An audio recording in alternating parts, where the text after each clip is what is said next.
నామంలో మీకు అందరికీ ఉదయకాల శుభాభివందనాలు తెలియజేస్తున్నాం. మరి పరిశుద్ధ దినం ఈరోజు ఆదివారపు దినం. మరి హాలిడే ఈజ్ హోలీడే. మరి చాలామంది ఏం చేస్తారు అంటే ఆదివారం అనగానే ఈరోజు జాలీడే అనుకుంటారు. మరి హాలిడే కావచ్చు, హోలీడే కావచ్చు, జాలీడే కావచ్చు, పరిశుద్ధంగా ఆచరించడం చాలా ముఖ్యమైనది. ఈ ఆదివారం కోసమే దయచేసి మిమ్మల్ని మీరు సిద్ధపరచుకోనండి. మరి దేవుడి సన్నిధిలో మరి వాతావరణం వర్షంగా ఉన్నది. ఆ వర్షంలో కూడా వాక్యాన్ని అందించదగ్గర కారణం ఏంటంటే చూడండి, చిన్న చిన్న బిజినెస్ చేసుకునే వాళ్ళు, కూరగాయలు అమ్మేవాళ్ళు, స్కూల్కి వెళ్ళే పిల్లలు, కాలేజ్కి వెళ్ళే పిల్లలు అందరూ కూడా తడుస్తున్నారు. వాతావరణాన్ని మనం స్వీకరిస్తున్నాం. మరి ఎండలోనైనా, వానలోనైనా, చలిలోనైనా 3 వాతావరణాలను నియమించిన దేవుడు మన క్షేమం కోసం నియమించాడు కదండి. దాంట్లో మనం సంతోషించే వారిగా ఉండాలి. ఈ యొక్క సమయంలో నేను మీతో చెప్పదలుచుకుంది ఏంటి అంటే, మరి యెషయా గ్రంథం 60వ అధ్యాయము ఒక ప్రవచన గ్రంథమై ఉంటున్నది. యెషయా గ్రంథం 60వ అధ్యాయంలో 21 వచనాలు, 21 రోజులు, మరి 3 వారాలు మనం దాన్ని ధ్యానిద్దాము. ఈరోజు యెషయా గ్రంథం 60వ అధ్యాయం 2వ వచనంలో, చూడుము భూమిని చీకటి కమ్ముచున్నది, కటిక చీకటి జనములను కమ్ముచున్నది, యెహోవా నీ మీద ఉదయించుచున్నాడు, ఆయన మహిమ నీ మీద కనబడుచున్నది. ఆమేన్, హల్లెలూయా. దేవుని వాక్యం తెలుస్తుంది. చూడండి, భూమిని చీకటి కమ్మిస్తుంది, జనాన్ని చీకటి కమ్మిస్తుంది. అంటే మీకు తెలుసండి, కుటుంబాల్లో శాంతి సమాధానం లేదు, పరిస్థితుల్లో శాంతి సమాధానం లేదు, జాబ్ చేసుకున్న చోట శాంతి సమాధానం లేదు, ఎప్పుడు ఎవరికి ఏం జరుగుతుందో తెలియదు. వార్తలు వినండి, న్యూస్ చూడండి, ఎంత దారుణమైన సంగతులు. భూమి మీద చీకటి కమ్మిపోతుంది. ప్రతి సంబంధాల్లో, ప్రతి బాంధవ్యాలు, ప్రతి విషయాల్లో చీకటి కమ్ముకుంటుంది.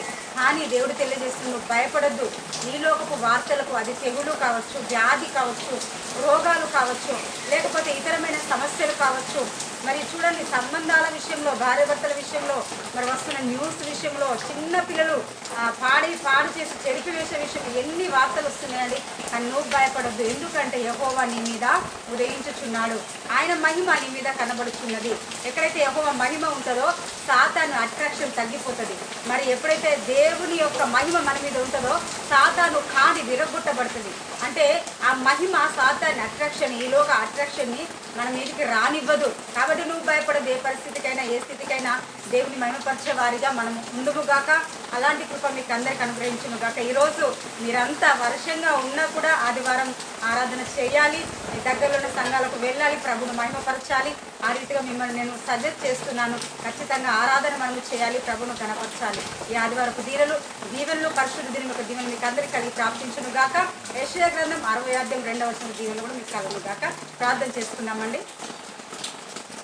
మహోన్నతుడా, సర్వశక్తి గల ప్రభువా, యుద్ధకాల సమయంలో మరి ఎంతమంది బిడ్డలైతే నమ్ముచున్నారో అయ్యా తల్లి, ఇదిగో హాలిడే ఈజ్ హోలీడే అని పరిశుద్ధ దినంగా ఆచరించాలని అయ్యా బిడ్డలందరినీ కూడా ఆశీర్వదించండి.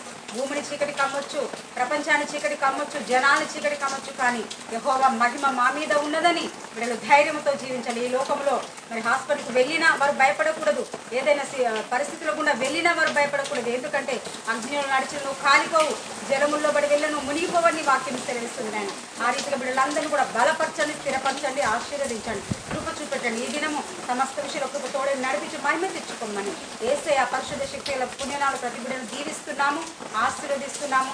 మీరే వారి ద్వారా, వారి సాక్ష్యం ద్వారా మహిమ తెచ్చుకోమని యేసు నామంలో ప్రార్థించబడుతున్నాడు. కొంచెం నాము తండ్రి.